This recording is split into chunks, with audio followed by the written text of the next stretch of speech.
Welcome to today's video. We are talking about why being wealthy is spiritual and why being poor is sin.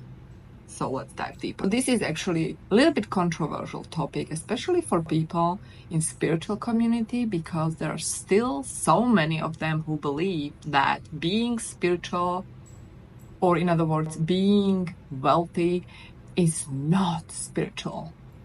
And here's the thing. When you think about everything around you in terms of energy and frequency that is actually coming from the same source, God, from source, from divine intelligence, just like everything is energy, your energy, money is energy, prosperity, wealth is energy, and it's all coming from one source and one source only. And when you actually understand this, that you are the one who is assigning a meaning to money, meaning to wealth, meaning to prosperity, then you will be able to change that meaning if you want to. Because the truth is that money, prosperity, abundance is actually divine substance. It's in you and all around you. And it wants to express through you, through your gifts, your talents that you have and only you have here to give to the world. And as you are giving these gifts and talents, you are entering the law of circulation, which is also called the law of compensation. Then you are able to receive back.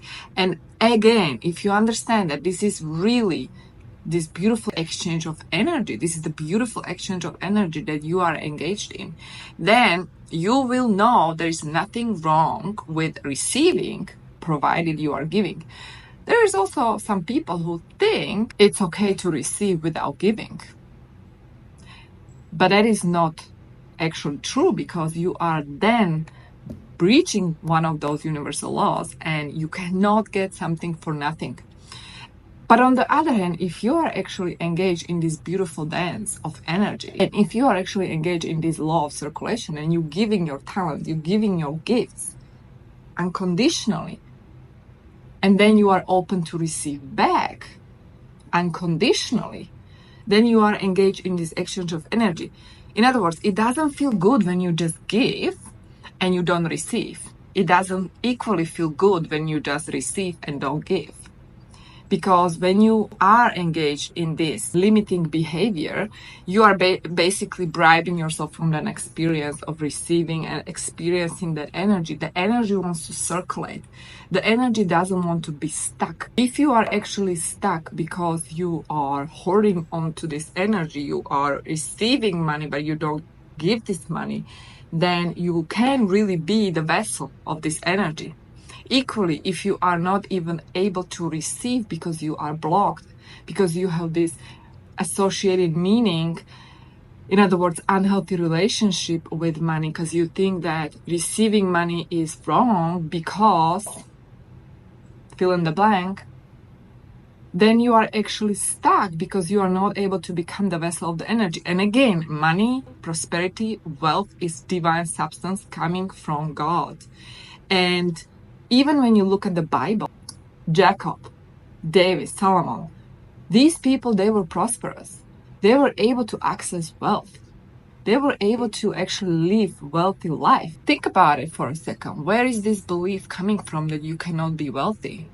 This belief originated back in feudal times, medieval times, when certain people wanted to manipulate the rest of the people because it was easier to take the power away, the power that was giving them freedom in this materialistic world.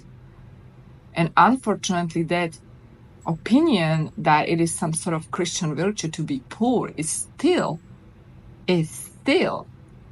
existing today, and many people are subconsciously influenced by it. So once you start actually removing this limiting belief, and once you start forming healthy relationship with money, you will then be able to attract money. It's all about the frequency. You can't really attract something that you repel. something that you don't want, something that you have negative relationship with, you are already sabotaging flow of energy in form of money when you have this negative relationship with it. I'm not saying you should put money on pedestal. That's not what I'm saying. What I'm saying is to understand that money is your tool to live the best life possible, and it's here for you, provided you open yourself to it. And when you open yourself to it, when you access it, and by the way, you access it through your talents and your gifts, first it comes down to accessing through your mind, because you have that imagination faculty. You can imagine the life of your dreams. You can imagine that wealthy lifestyle. You can imagine that exact amount, the frequency that you are able to tap in, and then you have that ability to tune into this frequency, and then you have the ability to take action that is in alignment with who you really are, and that action is going to produce flow of energy that's going to come back to you. And it's true, the more you give, the more you're going to receive, and then the more you're going to receive, the more you can give. And so when you understand that there are actually these 3 laws that are governing the amount of wealth and prosperity you can generate, then you will be able to manifest money like that. So the first law that I want to share with you is the law of vacuum. What is this law about? The law of vacuum is about nature does not like vacuum, does not like empty space. It wants to fill the space with energy. And so, in other words, if you are right now running your business and you don't like what you see, you don't like your clients, you don't like the income you have, ask yourself, what can I let go right now to create more space in my life to receive more? And for example, you could change your offers, you can change the price point, you can change what kind of clients you want to attract into your business. And you do that by saying no to clients who don't resonate with you.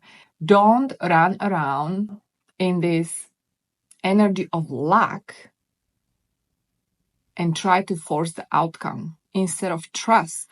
Feel into what you really want to create and manifest. First, you need to let go and give up something in order to receive. And that is the biggest paradox, because many people, they just want to feel safe and secure, and they don't want to give up something because they feel like, oh, I can't because I don't have enough. That's not true. You need to give up something in order to receive what you really want. If you feel like you're not fulfilled, why are you still sitting on that chair? You can't be sitting on 2 chairs simultaneously pretending like you're new self. You can be sitting on the chair of your old self, your old job or business that is no longer serving you, and pretending like you want to 10x your income. You have to actually take action that is aligned with a new identity of person who is living, feeling, acting like that new self, new version of you that is living in that new reality.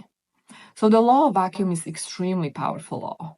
Many people don't know this law, but this law is literally going to change your life and is going to attract more money in your life in 2025. Law number 2 is the law of imagination. Are you using your imagination in the right way, or you're just using your imagination subconsciously? Because what you imagine is real. Just because you don't see it in your reality doesn't mean it does not exist. Sooner or later, if you hold that frequency, if you take aligned action, it will manifest. So I suggest you start using the law of imagination in a way that is serving you, and tap into your heart. What do you really want to create? What kind of wealth you want to create? How much money you want to generate? What kind of lifestyle you want to have? And why? Get clear on your why. Because it's not just about the number. It's really about the lifestyle and the feeling behind the number. And you can generate this feeling right now. You don't need to see that number in your bank account. In fact, the fastest way to generate the number is when you tune into that frequency, the feeling. How does it feel to already have this kind of life right now in this moment? And number 3 is the law of vibration. You cannot attract something that you're not vibration matched to.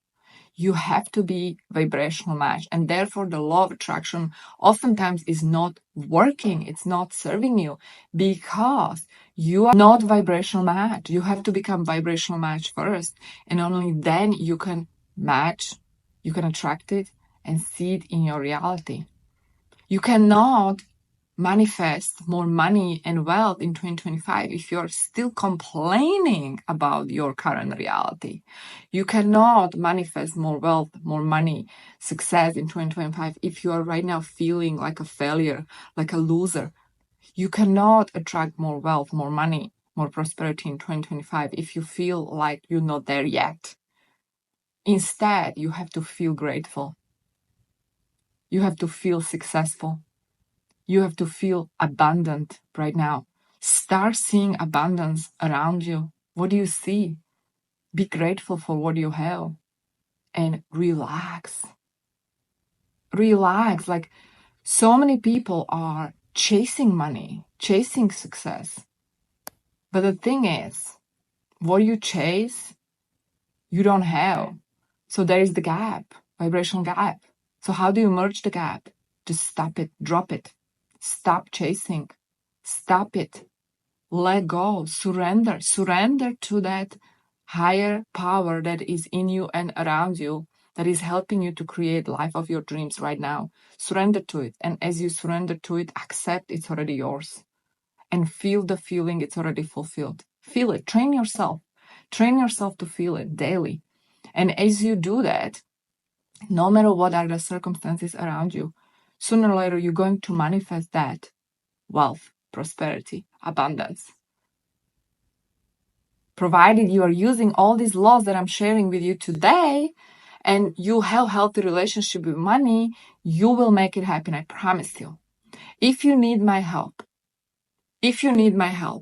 I am actually opening up few coaching one-on-one spots in January 2025. You are absolutely welcome to apply. There is going to be a link in description, and I will see you in my next video.